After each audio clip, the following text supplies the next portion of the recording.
Welcome to the deep dive. Today, we're cutting through some pretty serious headlines. We need to talk about a geopolitical situation that's, well, it's hitting close to home. Just this month, June 2025, the U.S. carried out airstrikes on three Iranian nuclear sites, Isfahan, Natanz, and Fordo.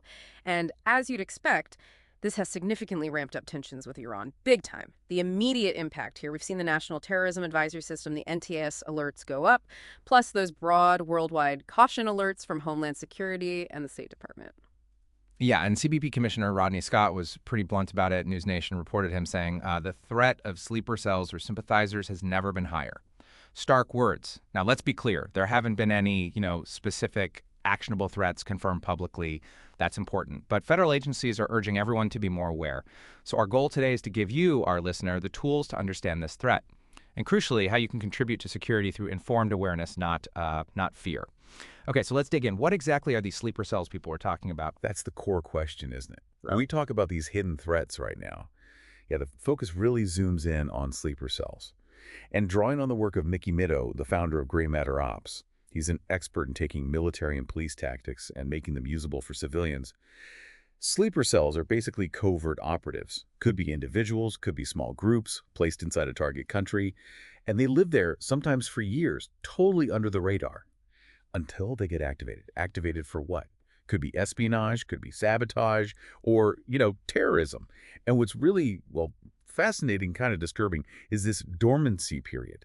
They aren't hiding in caves. They're living incredibly normal lives. Normal how? Like holding down regular jobs, joining community groups, maybe raising families. And often, they make a point not to contact other cell members. It's all about minimizing risk, avoiding detection. So they just blend in. Exactly. But there's a nuance there.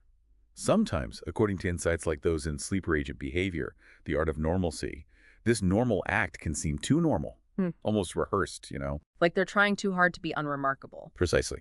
It can feel a bit scripted. It's a deliberate tactic. Blending in is an art for them. Okay. So how do they get activated? What flips the switch? Activation is the critical point. It could be triggered by encrypted messages, maybe direct contact from their handler, or sometimes it's strong ideological motivation, maybe retaliation for something like these recent strikes we mentioned. Right. As former CIA officer Michael Schor put it, sleeper agents are strategic implants, not operatives in a hurry. They are absolutely playing the long game. Strategic implants, that's a chilling phrase. It is, and it really brings us to the present moment. How does this long-term strategy fit with the immediate tension we're seeing right now? Yeah, it feels like a very dangerous mix. The immediate trigger, like we said, those June 2025 airstrikes on Iran's nuclear sites, that lit the fuse, seemingly. And a major worry, flagged by places like News Nation and experts like Pam Bondi, is this influx of Iranian nationals coming into the U.S. illegally.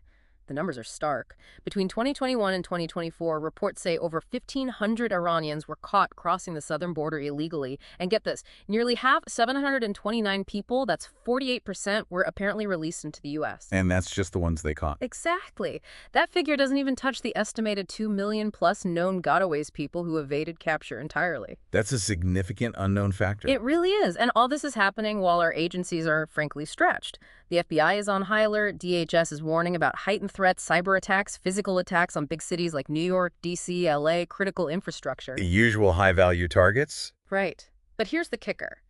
Agencies like the DOJ and FBI are apparently facing budget cuts. Cuts to crucial areas, investigations, counterintelligence, cyber ops. Pam Bondi's comment that they're doing more with less really hits home. It puts even more emphasis on everyone else being aware. It absolutely does. Civilian awareness becomes a force multiplier in that scenario. So, okay, if they're here, potentially integrated, how do they actually operate? What's the playbook look like? Understanding the method is key. Mickey Middaugh's Gray Matter Ops tactical model lays out a pretty clear cycle. It's got phases. First up is infiltration. This is how they get in. And it might happen years, literal years, before any hostile act. Often through legal channels, visas, maybe refugee or asylum claims. But also illegal crossings, as we mentioned. Yes, that too. The aim is just to get boots on the ground quietly. Phase 1. Establish presence. Then comes integration. This is that normalcy phase we talked about. Getting jobs, building social networks, joining community things. Living modestly is key here too. Avoiding any kind of extremist talk, obviously. They want to be forgettable, just part of the background noise. Until they're not. Exactly. Until activation. That trigger could be a coded signal, direct orders from a handler, or maybe a big geopolitical event acting as an ideological catalyst. Once activated, they might act alone or maybe coordinate with others. Targeting soft infrastructure is common places with lots of people, symbolic locations, maximum disruption or fear. And we've seen this pattern before, haven't we? Tragically, yes. Think about the 9/11 hijackers back in 2001. They mostly came in on legal visas, tourist, business, one student visa. They blended in, took flight lessons, didn't raise major alarms beforehand. It was a catastrophic exposure of gaps in, well, visa oversight and connecting the dots. A failure to see the behaviors leading up to it. Precisely. It showed that legal entry doesn't guarantee safety. Then you had the Miami 7 in 2006, the Liberty City 7. That was a domestic group, actually. An FBI sting uncovered them after they'd pledged allegiance to al-Qaeda and were allegedly plotting attacks. Sears Tower, FBI building in Miami. So proactive monitoring worked there. It did. It showed the value of getting ahead of the plot. And then Najibullah Azazi in 2009, an Afghan-American radicalized overseas, trained in Pakistan. He planned coordinated suicide bombings on the NYC subway. That was stopped by good intel sharing between agencies, tracking digital communications. Another win for prevention. So these aren't new tactics, just maybe a renewed focus given the current tensions. That seems to be the assessment. Former CIA FBI counterterrorism officer Tracy Walder, for instance, she's been quite clear. She believes Iran has had cells here for decades. Decades, just waiting. Just waiting for the right moment, as she put it. Yeah. Ready to target critical infrastructure, maybe carry out suicide bombings. She pointed to the killing of Iranian General Qasem Soleimani in 2020 as something that put Iran on a warpath for us. And it's not just Iran, right? You mentioned others? No, absolutely not. Other countries like China, Russia, North Korea, Cuba, they're known to use similar long-term strategies. And Iran also has proxies like Hezbollah. Hezbollah is estimated to have, tens of thousands of fighters globally, a huge network. So the potential sources of this threat are diverse. Okay. So if these threats can be hiding in plain sight, living normal lives for years, how on earth can an average person, how can you listening, possibly help spot something without just being suspicious of everyone? That seems impossible. It's not impossible, but it requires shifting your focus. That's the absolute core principle from both gray matter ops and DHS. Focus on behavior, not identity. Behavior, not identity. Say more about that. It means you're looking at what people do, not who they are or what they look like. As Brian Jenkins from RAND said, radicalization is behavioral, not ethnic. Watch actions, not accents. That's crucial. So race, religion, ethnicity, appearance, none of that is inherently suspicious? Absolutely not. That leads to bias, and frankly, it's ineffective. The real clues are in actions that deviate from the norm in a concerning way. So how do you teach people to see that deviation without creating fear or bias? That's exactly the challenge Mickey Middaugh tackled with the Gray Line Awareness Framework. It's designed specifically for civilians. Think of it as a structured way to process what you observe. A mental checklist, almost. Okay, break that down. What are the steps? It starts with baseline. First, you need to understand what's normal for wherever you are. What does this place usually look, sound, feel like?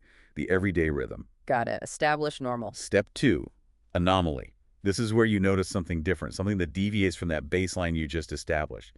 It might be subtle, just something that feels off, out of place. Okay, I see something weird. Then what? Then evaluation. You have to consider the context. Is this anomaly, this weird thing, actually a potential threat? Or is it just unusual but harmless?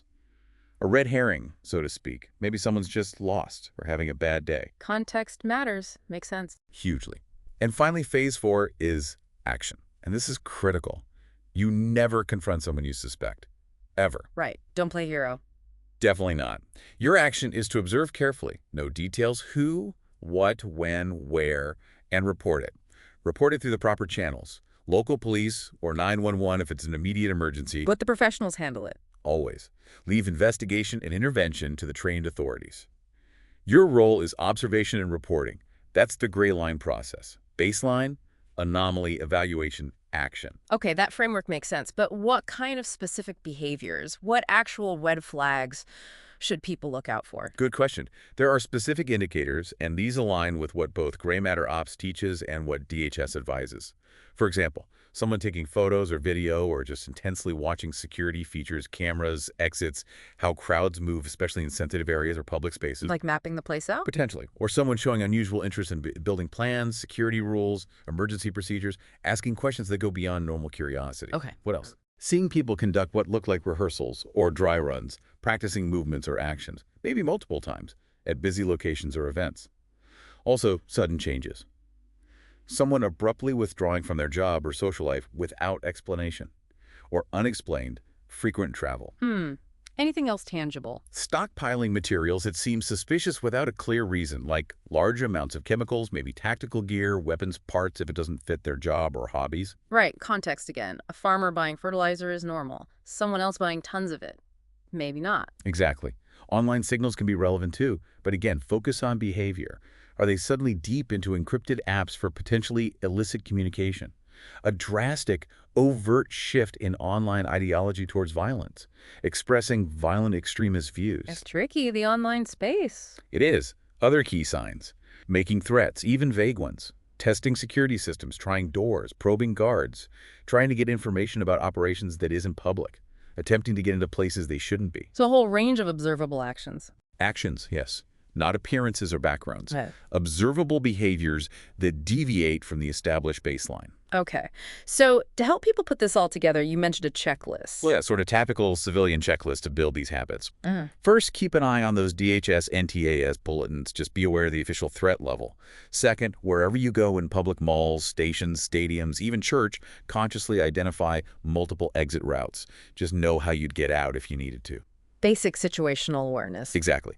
Third, get familiar with the See Something, Say Something guidelines. You can find them easily online, dhs.gov, something, say something, know how and what to report. Okay, what else?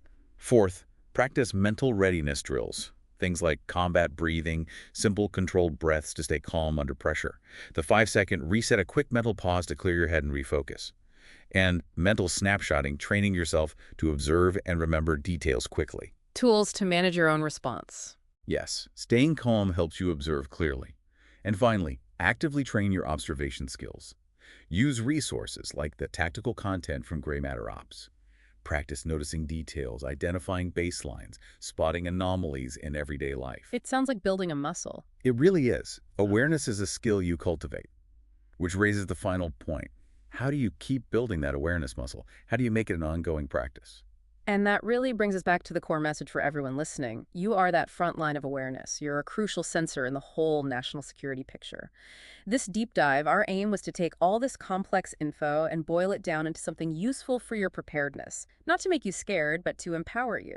It comes back to our principles. Train the mind, win the fight.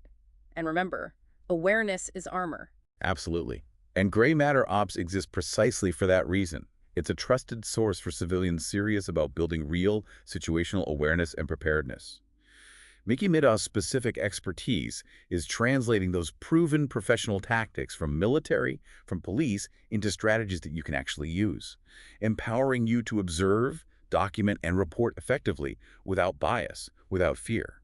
So keep training that mind. We encourage you to follow Red Dot Mindset for more deep dives like this one, focused on giving you the knowledge you need. Remember, Red Dot Mindset is about that focused precision like a laser dot, cutting through the noise, highlighting exactly what you need to know. And maybe the thought to leave you with is this. In a world that's always changing, real security isn't just about the threats we manage to stop. It's also profoundly about how clearly you can see what's happening right there in front of you.